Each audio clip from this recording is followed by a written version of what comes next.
Good morning, everybody. This is FIDE Master Graham Morrison here. Happy New Year to everyone. I'm a newbie to this forum, so this is my first video. Hope you'll be tolerant of any video blunders that I make. A little bit about myself, because I'm a stranger to you all. I've been playing chess since 1972. I picked it up during the Fischer versus Spassky match. I was quite a late starter. I was about 13, 14 at the time. Progressed quite rapidly. Represented Scotland quite a few events as a junior. I played in the World Junior Championship in 1977, 1978, and in 1978 I finished 8th in the World Junior Championship, which was quite a success at the time. I won the Scottish Championship in 1981. And I've been a FIDE Master since 1983, so that's goodness me, 25 years that I've been a FIDE Master. So I'm quite experienced at Master level. Played in a lot of events for Scotland. Played in 2 Olympiads, in 1984 and 1988. Played in a couple of European Team Championships. What would that be, 1989, and also last year I played in it. Quite an experienced chess player. What I'd like to show you today as my first ever video for this forum is a game I played about 3 weeks ago against Grandmaster John Emms in the 4NCL, as it's called, which is the British version of the Chess League. It's a very good event. I like playing in it. Now, John Emms is a very famous player, of course, a very famous author, writes lots of chess books, and I've played him once before. I played him in the British Championship in 2005, which was shortly after I came back to chess. I gave up chess for about a decade between about 1993 and 2003, where I focused much more on my career, but I decided that chess was something I was really missing. So around about 2003, 2004, I started playing chess again. It is very, very difficult to come back. For the first year or so I was terrible, compared to my old standards, that is, and it really took me about 2 years to get back to FIDE Master strength, I would say. So playing in the British Championship 2005 was quite a major test of myself. I played John Emms in that tournament. It was quite an interesting game, but one of my overriding memories of the game was how very well prepared and how very, very well thought out John Emms' opening repertoire was. I remember when I was preparing for the game, I found it impossible to find the weak chinks in his armoury, and so that was quite a tough game. I exacerbated it by making a very terrible move very early in the game, having to struggle for most of it to get back in the game, which I did, but then I managed to get outplayed in a very long end game. Okay, that was then. In terms of today's game, or the game of 3 weeks ago, I was black in this game, as you can see from the way that I've set round the board. And I expected that he'd play e4, because that's what he normally plays, but what I didn't know was what variation he would play, because he plays quite a number of systems against my favourite Sicilian. One thing I had noticed is that he'd recently written a book on the c3 Sicilian, so I sort of suspected that might occur, but I didn't really know what variation would play. Anyway, let's look at the game. Enough of the chat. Oops, wrong game. So it's e4, c5, c3, d5, takes, queen takes d5, d4, e6. Now this is my usual system I play against the c3 Sicilian, which I have quite a lot of confidence in. One thing I should say that I was talking about my earlier game with Emms and how flustered I had been about his repertoire. I made the mistake then of playing a system that I didn't really know very well, because I thought it would probably give him the most problems. But I think when you're playing a grandmaster, I think it's important to play your own game, be very familiar with your own system. I think that works a lot better than trying to catch out your opponent. So here I just relied on Old Faithful, even though I didn't really know what system Emms would play. So knight f3, knight f6. Now white has quite a variety of moves here. Bishop d3 is a move, bishop e2 is a move, bishop e3 is the most popular move these days, and also knight a3. Also there's some obscure things like a3 is also a move, I believe. But he played knight a3, so that was a little bit of a surprise. He played it instantly, so I think he had already thought out what he would play. Now I've played against this 4 or 5 times, and I have to say that without particular success. I used to play bishop e7, but I don't have a lot of faith in that anymore. I think the sort of positions that you get after something like knight b5, knight a6, maybe something like c4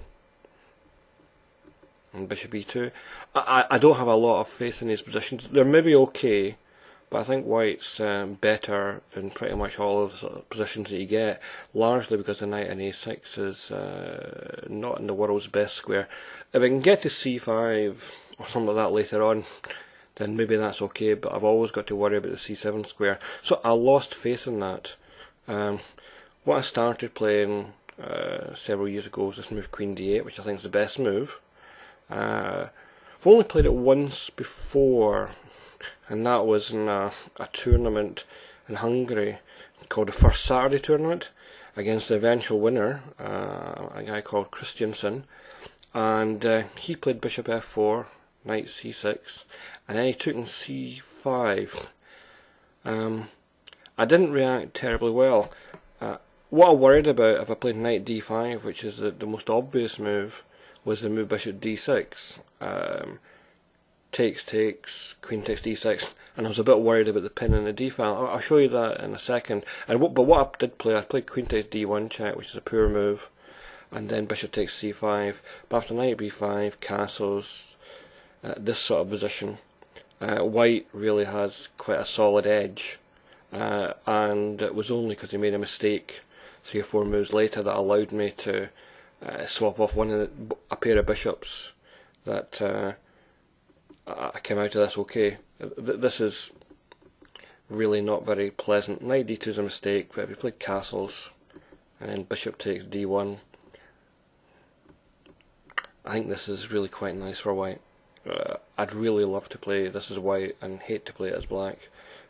Anyway, played knight d2, allowed bishop d6, and I managed to squirm out in an endgame. What I should have played, and I only discovered that later on, was because I looked up, well, what did I do wrong, and I noticed that Korchnoi in an old game, he'd played knight d5, which is a move that I thought was unplayable, and bishop d6, takes, queen takes d6, and his opponent played bishop c4, and Korchnoi did well, but what I had worried about at the time and didn't see a refutation of was this move knight b5, queen e7, c4. And I thought, oh god, my knight moves, knight d6 check, this is horrible. But what I didn't see was the clever move a6. Which totally solves black's problems. The point being that white takes there, and black does e takes d5, and it's check on e2, which is nice. And so then you can get time to take this knight in b5, and black's doing fine. So I didn't see that, but that's the way I would play if I got that position again. Knight d5 solves black's problems. Back to our game. Sorry for the digression, but John Emms, he immediately played knight c4. So he was playing very fast. Now knight c4 is a move that I'd never seen before. I think it's quite a good move. I think it'll probably become quite a lot more popular. Knight c2 is the main line on bishop f4 in terms of what I just showed you. But I think this is quite good. I don't like my response. I played knight c6, and once again he immediately played knight e5. No hesitation. It was quite clear that I was going in for some clear preparation here. So I was taking my time, trying to figure out what to do. I eventually played c takes d4. He immediately played bishop b5, I think this is quite a critical position. I didn't want to play bishop d7 because I thought allowing knight takes d7 and giving him the bishop pair was a bit of an early concession. But maybe that's the best move. I had to think for about 10 minutes here, probably, maybe a little bit more, and I eventually played the perhaps risky queen d5. I'm not sure how good a move it is. I expected queen a4, and then after bishop d7, you know, we get sort of a bit of a complicated type position like here, where if he wants to avoid the isolated pawn, he has to give the bishop back, and then a take here, and then we get some sort of position like this maybe, and it's a bit of a mess what's going on. He can maybe take in g7, but it's a bit risky. Anyway, this is complicated, and this is what I'd sort of figured out when I played queen d5. I thought that c4 wasn't a very good move for two reasons. I thought that I could play either bishop b4 check or queen e4 check, both of which were very disruptive. But when I played queen d5, once again he immediately played c4. No hesitation. I mean, John had for the game so far, John must have taken, what, 15 seconds on the clock? Something very, very small. Whereas I was really chewing up the time trying to figure out what was going on. Now, this is quite a critical position. Queen c5 seems to be the move that's been played before, and it seems to be okay. I was a bit worried about a3, b4 type things if I played this move, but it turns out that maybe it's acceptable for black. This sort of position here seems to be really quite unclear, especially as bishop f4. I can just play knight h5 and that embarrasses his bishop and his knight in e5 indeed. So I don't really know what's going on here. I've got a feeling the white might be better, but it seems quite adequate, I would think. And if I had this position before, I'd probably queen c5. What I played was queen e4 check.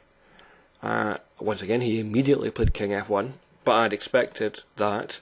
Oh, by the way, one thing I should point out is that when I played queen e4 check, at this stage, I saw that he was going to do some tricks on knight takes f7, you know, where I can't take back because of knight g5 check, but I couldn't really see how to avoid it without it being even worse. So I was now not too optimistic about the way the game was going. So queen e4 check, played king f1, and now he's got two big threats. One is knight takes f7, where, you know, I can't take back there because of knight g5 check, like so.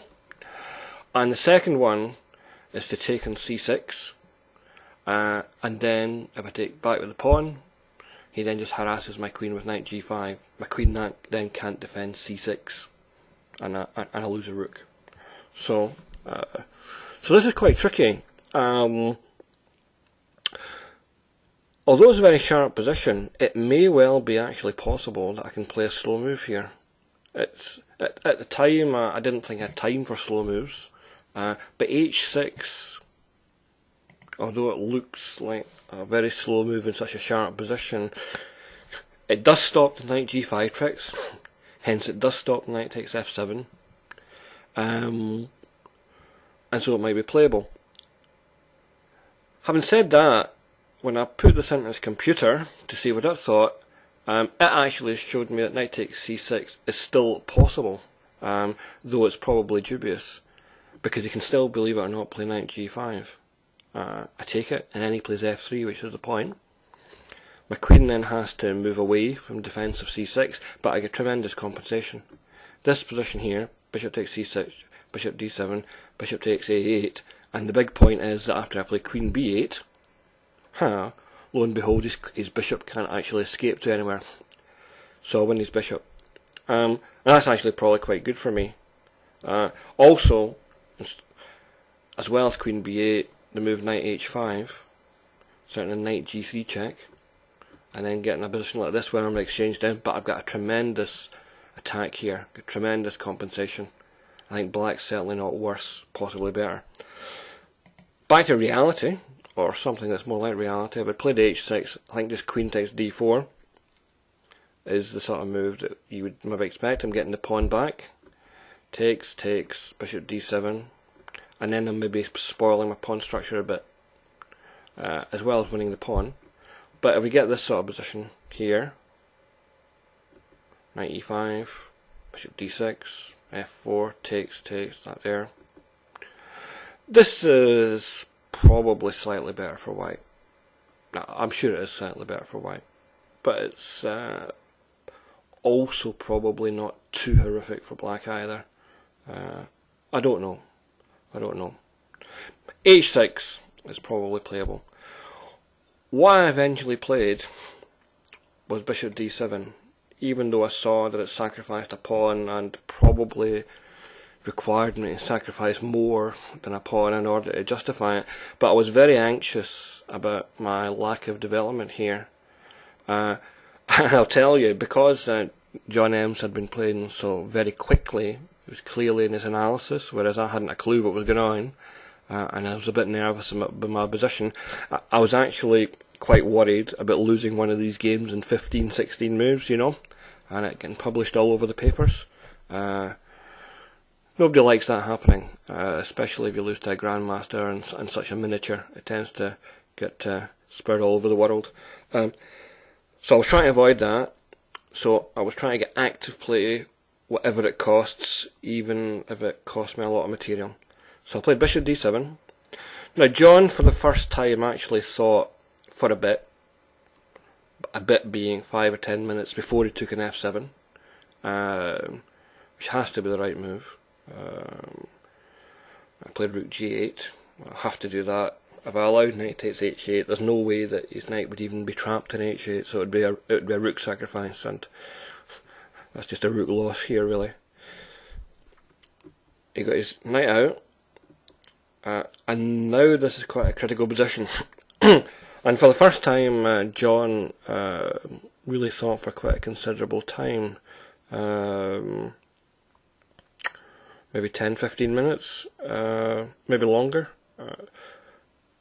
And it was at this time that I also was thinking in his time and decided that probably I had to sacrifice the exchange in a couple of moves' time, which is where the game went. Just because I thought that any other way of playing really was just like rolling over, and okay, it put off defeat, didn't lose material instantly, but it gave me a terrible positional game versus a grandmaster, and I thought that was just going to be equivalent to resigning almost. So I played bishop takes c6, which is a move I expect. I should say that of course he can't play knight takes d4 really, because of a take, and then we get this position and play bishop at c5. He's got all sorts of problems here, you know, given his queen, and given the weakness of the f2 square, and the weakness of the d3 square, and the fact that I'm going to cancel queenside. So I've got actually a terrific attack in this sort of position. So he's not going to do that, but bishop takes c6 is absolutely what I expect. Now, I said this was the position that I'd had to think about. I think if I do b takes c6, which is the more conservative move, I think that just is equivalent to resigns, because it does knight takes d4. I've lost a pawn, so I'm a pawn down. My remaining pawns are terrible, the ones in c6 and e6. I think I'm just about to lose one of them, because my queen's in quite major trouble here in terms of trying to find a square. So maybe go to c5. He then takes an e6, takes an c4, queen e2, takes, and this position's terrible. I'm a pawn down, his knights are dominating, setting a knight c7 check. My king's pretty naked. I think black's very close to being lost here. I took in c6 with the bishop instead. It allows knight takes d4, of course, but does allow me to castle. Now this was actually the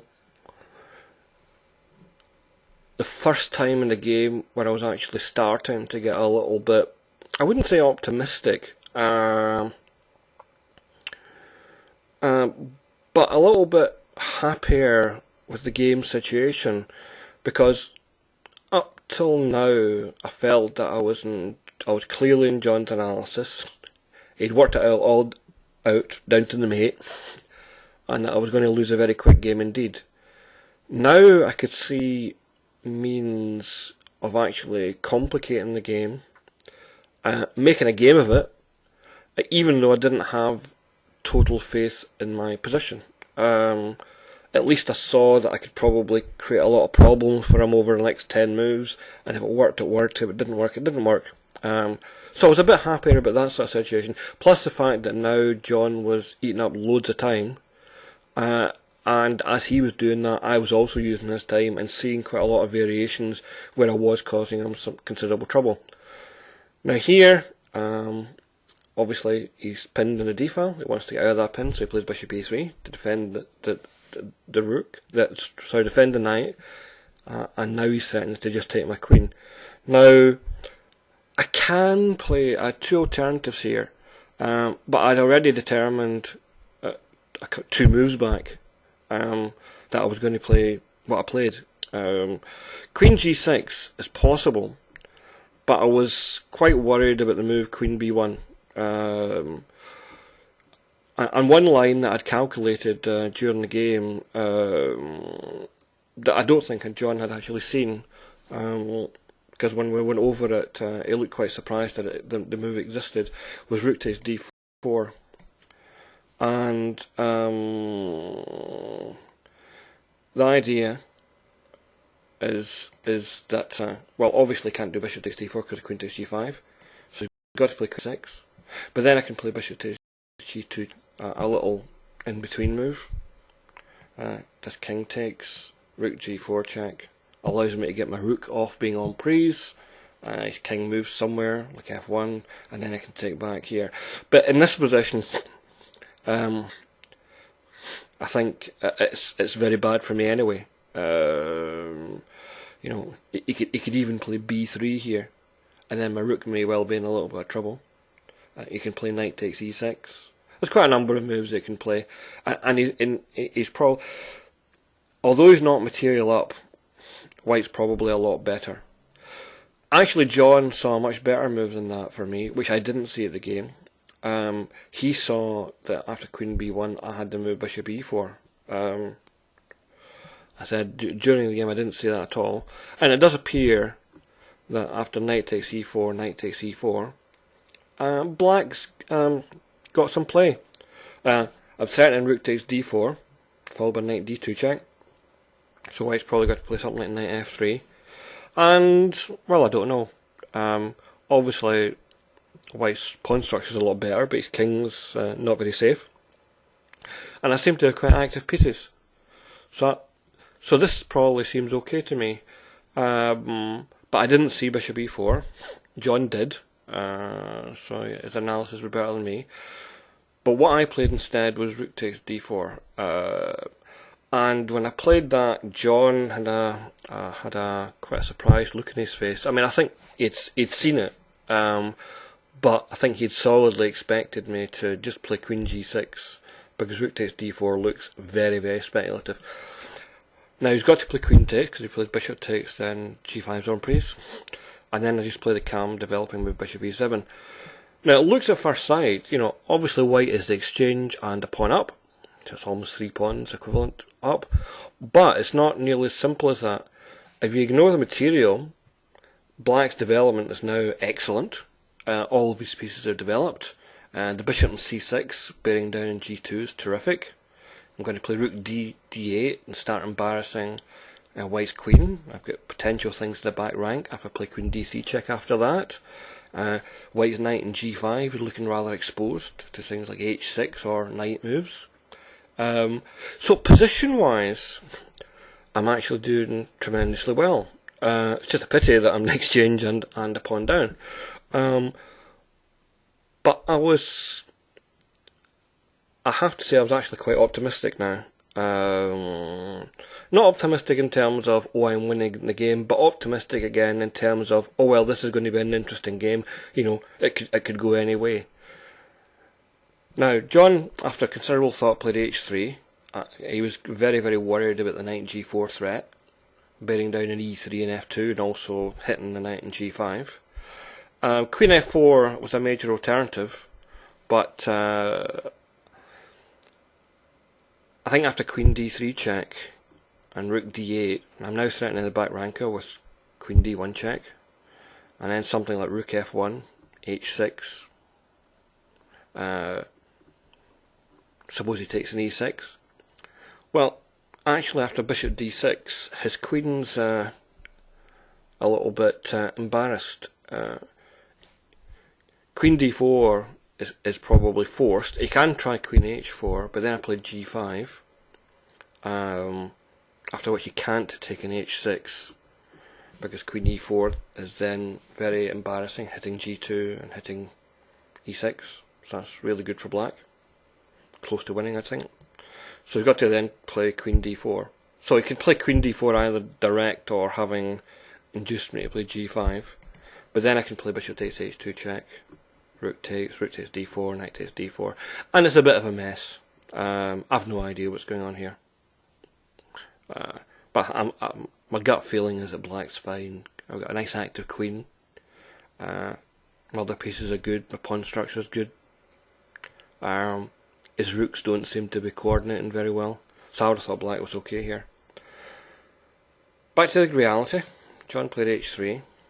Now, I played rather too quickly here, I think. I played h6, which is the really, really obvious move, and it's a move that I had been intending to play for the last several moves. Because it screws up his pawns a little bit and wins some material back. When I put this back into the computer, it found a line, or not so much a line, but a way of playing that had not occurred to me during the game, which seems to me to be which now seems a lot better. Play rook d8, queen takes a7, probably forced, and then this nice move, knight d7. It's a completely different way of hitting the knight. Rather than playing h6, you hit it with a bishop and e7. But the big benefit is that the knight is going to come to e5, and there's all sorts of possibilities that arise as a result of getting the knight into the game. It gives black a lot more aggressive options. One line, knight f3, takes, and then knight e5 here. Now I'm immediately threatening a perpetual check with queen d3 check, and then queen g6 check, and back and forth. And so one sort of line that's possible is something like this, and white trying to avoid that with rook h2, and then taking f3, which then hits the queen in a5 again. So it's hitting the knight in h2, it's hitting the queen in a5, and this all then liquidates to something which is probably pretty level. White's a pawn up, but black has tremendous activity here. Hit the pawn b2, bishop e5 check, then f4, and I think black's doing fine here. Going to play rook d2. Very active pieces. I don't think black will lose this. So this knight d7 move, rook d8 and knight d7, actually looks like... I mean, I've not analysed it to death yet, I must say, but given the analysis that I've done, it looks like black's fine here, which, if you then backtrack and look at all the moves that John's played, it maybe makes you feel that black has always been okay in this game, even though for most of it I felt that I was a lot worse and struggling, verging at the edge of defeat. But this rook d8 and knight d7 move, which the computer suggested, which I did not see during the game, seems to justify black's play. I didn't play that. What I played was a much more obvious move, h6, which I'd now give an objective question mark, because I think black is now worse, and we'll see why in a second. Now, John played knight f3, that's forced. If it goes to f7, then I've got the happy choice between queen g6, which hits f7 and hits g2, or knight e4, which hits f7 and also takes away the escape squares for the knight in d6, and also threatens knight g3 check. So both moves seem good for black. So it has to play knight f3. I take. I've got to get some material back here. And then queen takes. Now this is the critical point in the game. Once again, looking at it with the computer instantly suggests rook h2. Now, when John and I looked at the game after it, we didn't actually look at rook h2 at all. I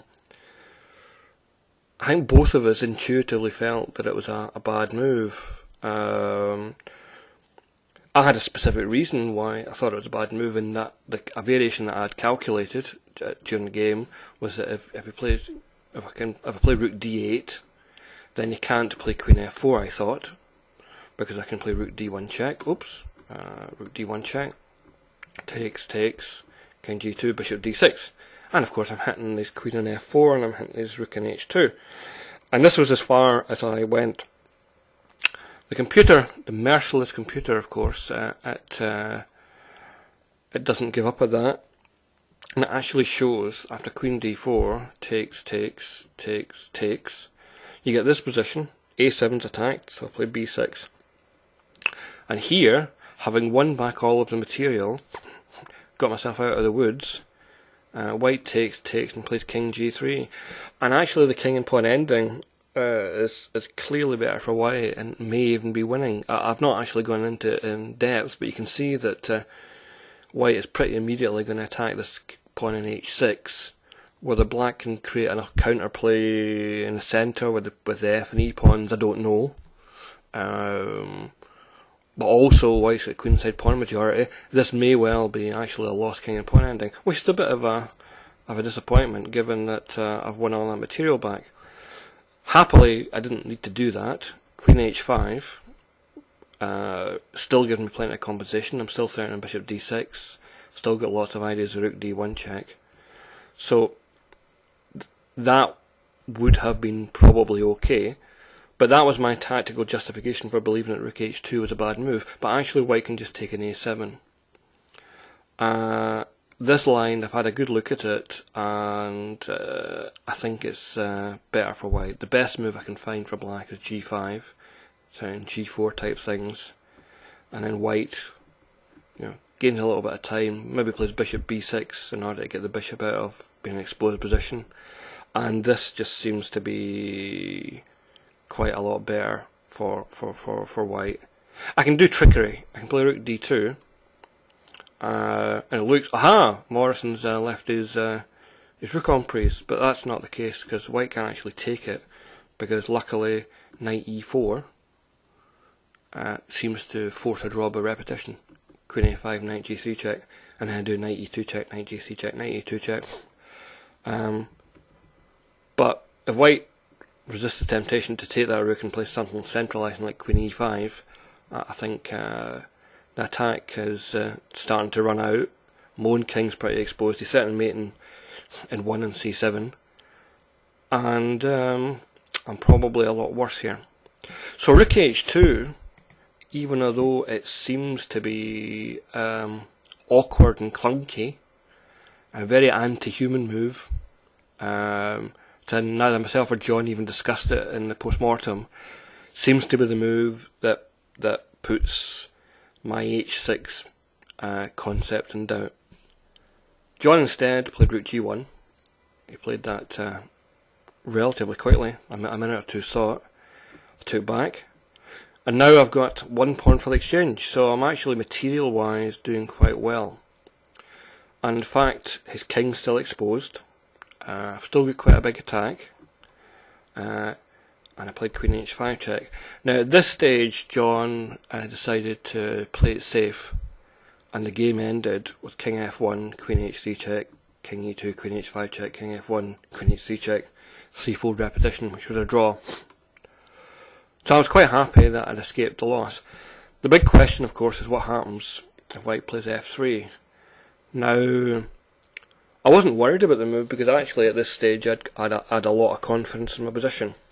I hadn't decided what I was going to play. I've got rook d8, try to continue the attack, which is a sort of more wild move. Or I've got just a calm b6, which defends my pawn on a7, perhaps threatens bishop c5, and just takes advantage of the fact that I'm doing fine. I've got a solid position. Materially, I'm doing okay. When we looked at it after the game, we looked at b6 quite a lot. John's own instincts were to play c5 because he wanted to find squares for his rooks.